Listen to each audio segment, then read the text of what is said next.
Welcome to Engineering Chemistry. Today I am discussing about the topic potable water treatment. Yes, rivers and lakes are the most common sources of the water and used by the municipalities. These water should be free from colloidal impurities, domestic sewages, industrial effluents and diseases producing bacteria. The water, here the potable water means the water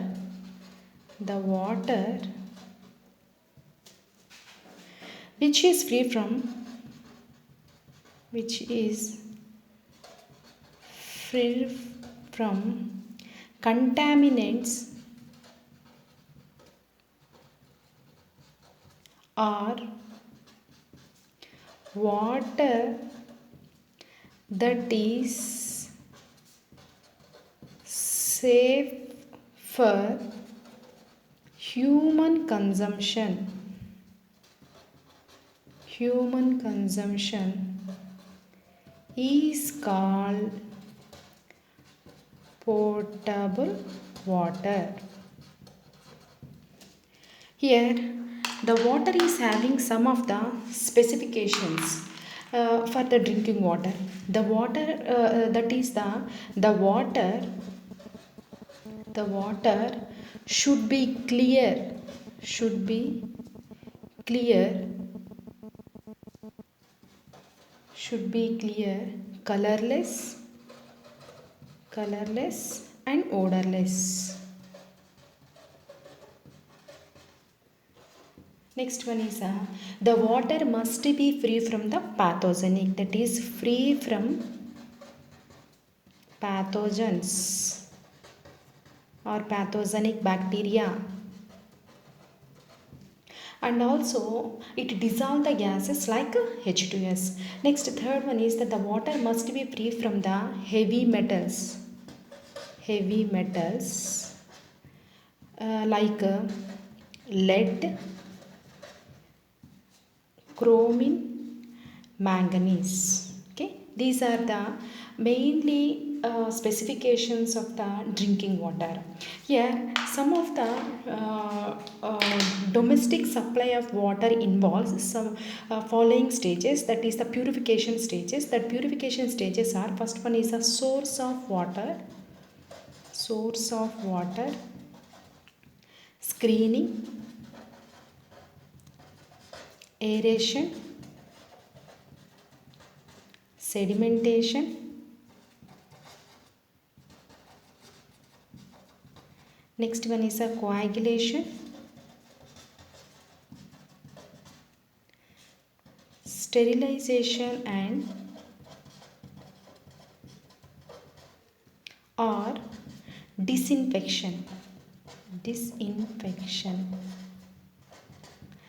are the purification stages.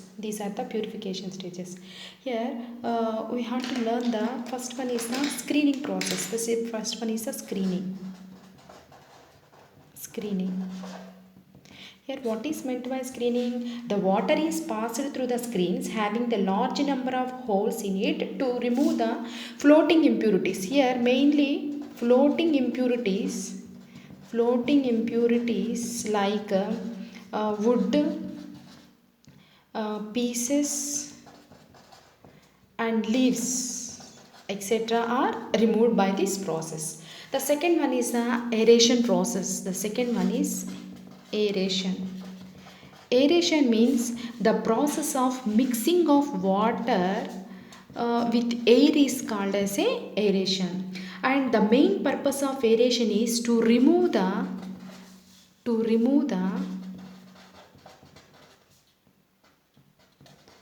gases like H2S, CO2 and other volatile impurities causing bad taste and odor to water. The next one is to remove the ferrous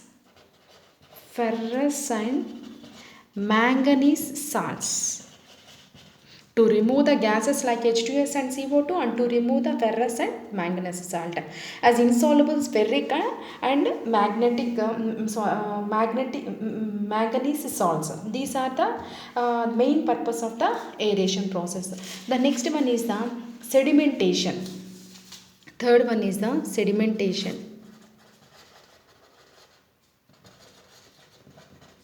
Sedimentation.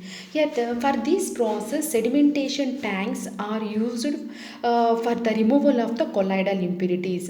It is the process of removing of the suspended impurities by allowing the water to stand undisturbed for 2 to 3 hours. 2 to 3 hours in a big tank. Most of the suspended particles are settled at the bottom due to the force of gravity, and they are removed. In this sedimentation process, it removes only 75% of the suspended impurities.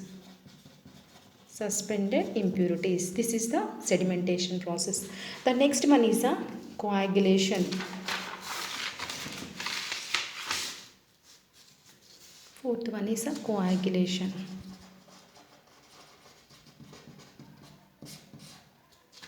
Coagulation process.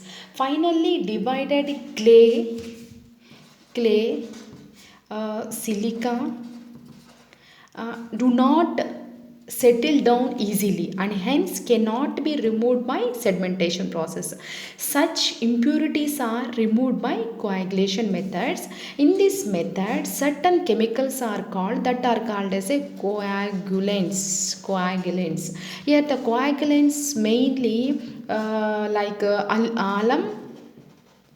aluminum sulfate are used as a coagulants, and these are added to water, and when the aluminum sulfate is added to water, it gets hydrolyzed to form a gelatinous precipitates of AlOH thrice, aluminum hydroxide. The gelatinous precipitate of aluminum hydroxides enters the finally divided and colloidal impurities and settle to the bottom and can be removed easily. Here aluminum Al2SO4 thrice react with water molecule will give 2AlOH thrice. This is the aluminum hydroxide, this is the precipitate, plus 3H2SO4. Next, fifth one is the filtration process. Filtration process. It is the process of removing the bacteria, color, taste, odor and suspended particles etc. by passing the water through the filter beds, and it containing a fine sand, coarse sand and a gravel, and we have to show one figure here. One figure is there. It is the sand filter. It is the filtration process. In this we have to take the inlet water or outlet water. Okay, the sand filter consists of a tank. It containing a thick top layer of a fine sand followed by the coarse sand, fine gravel and coarse gravel. When the water passes through the filtering medium, it flows through the various beds. Slowly it flows to the various beds, and the rate of filtration is decreases slowly, and the rate of filtration is also decreases slowly due to the clogging of the impurities in the pores of the sand bed. When the rate of filtration becomes very slow, the filtration stopped and the thick top layer of fine sand is scraped off and replaced with the clean sand, bacteria, and also partly removed by this process. In this is a filtration process. The next one is the sterilization or disinfection. Sixth process, sterilization or disinfection.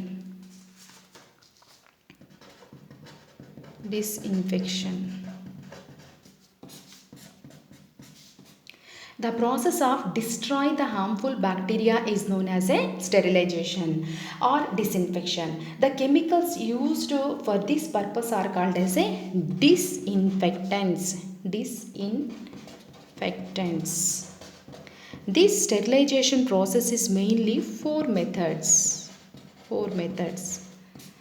First, method 1 is by boiling.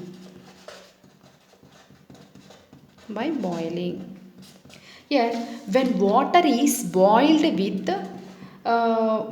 for 10 to 15 minutes, for 10 to 15 minutes, all the harmful bacteria are killed and water becomes safe for use.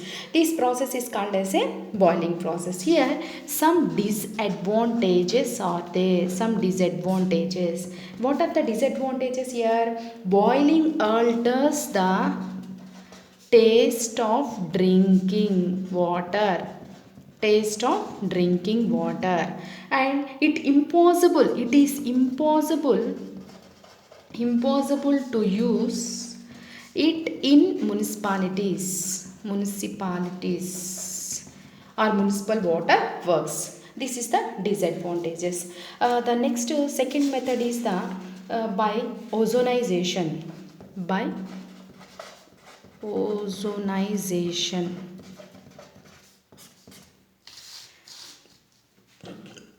Using ozone. Ozone is a powerful disinfectant and it is readily absorbed by water.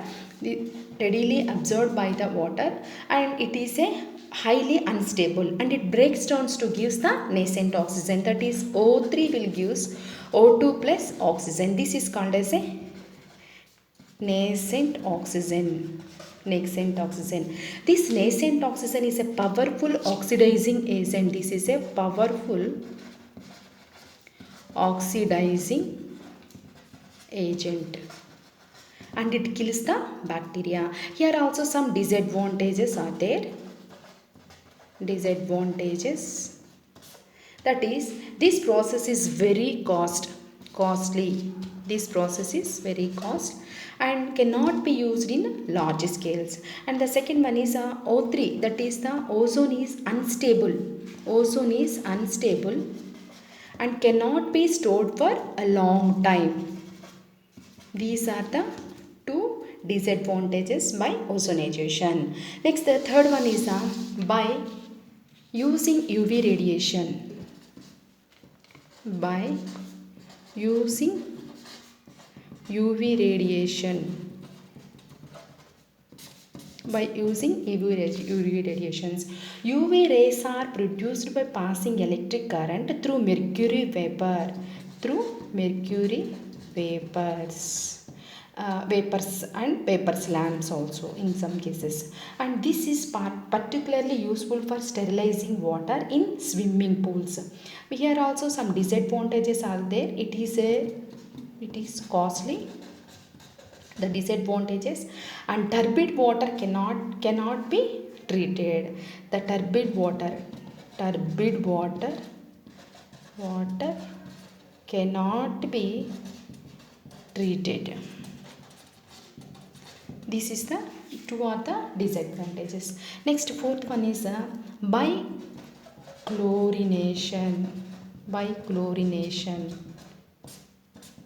The process of adding of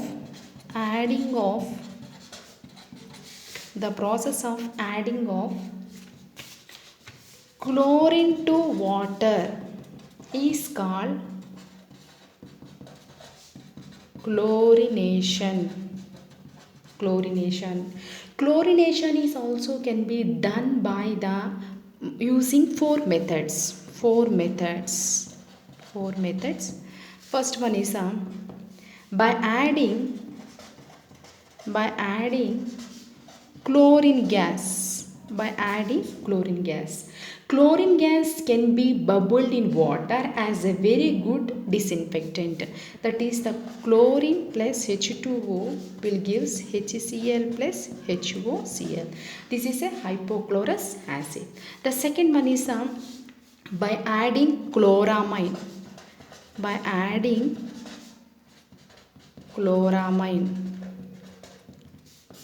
Here, when chlorine and ammonia are mixed in the ratio of 2:1, a compound chloramine is formed. That is chlorine plus NH3 will give ClNH2 plus HCl. This is a chloramine. This is a chloramine. Again this ClNH2 chloramine react with the water molecule HOCl, that is hypochlorous acid, plus ammonia is formed. This hypochlorous acid is a disinfectant. Disinfectant. This is a second method, and a third method, and here the water sample is this again the water sample means the fourth one is a bleaching powder, by adding of bleaching powder. That means the third one is by bleaching powder, by bleaching powder, by bleaching powder. Bleaching powder contains 80% of chlorine. Bleaching powder contains 80% of the chlorine. When bleaching powder is used as a disinfectant, this method is also called as a hypochlorination. Hypochlorination. In this, the disinfection is due to the hypochlorous acid. That is mainly here what happened. The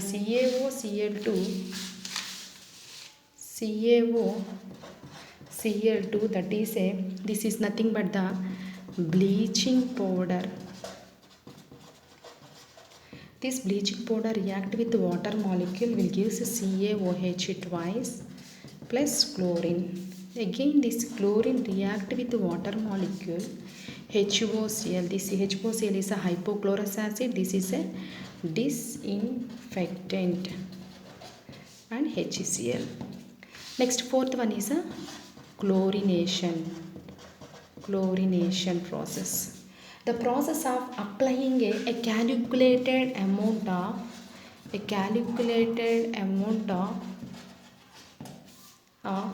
chlorine to water in order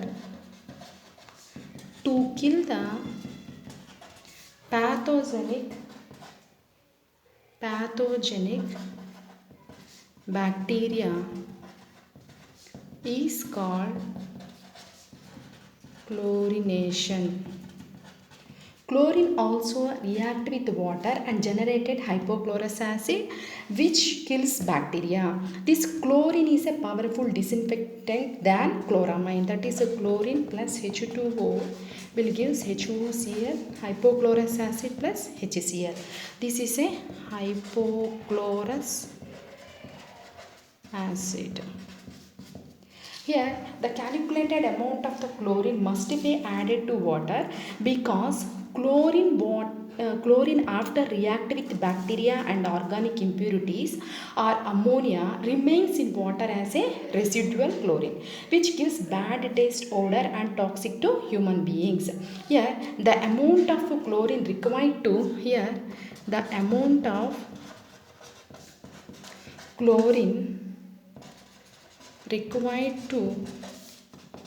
kill the bacteria and to remove organic matter is called breakpoint chlorination. Breakpoint chlorination. Here the amount of chlorine required to kill the bacteria and to remove organic matter is called as a breakpoint chlorination. Here the water sample is treated with chlorine and estimated for the residual chlorine in water, and plotted a graph between the residual chlorine and applied chlorine. The graph is just like this. This is a applied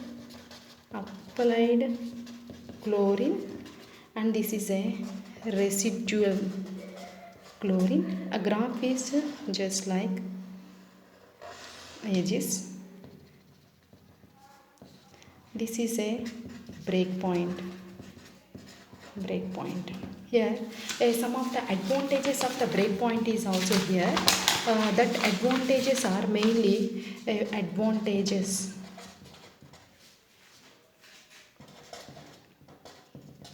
of the breakpoint is it removes the bad taste, color, oxidizes completely organic compounds, ammonia and other reducing impurities, and it destroys completely 100% completely all diseases producing bacteria. And the third point is it prevents growth of any weeds, prevents growth of any weeds in water. These are the advantages of the chlorination process. The next one is the last one, dechlorination. Dechlorination. Dechlorination means over-chlorination. Over-chlorination after breakpoint produces unpleasant odor, toxicity to water. The over-chlorination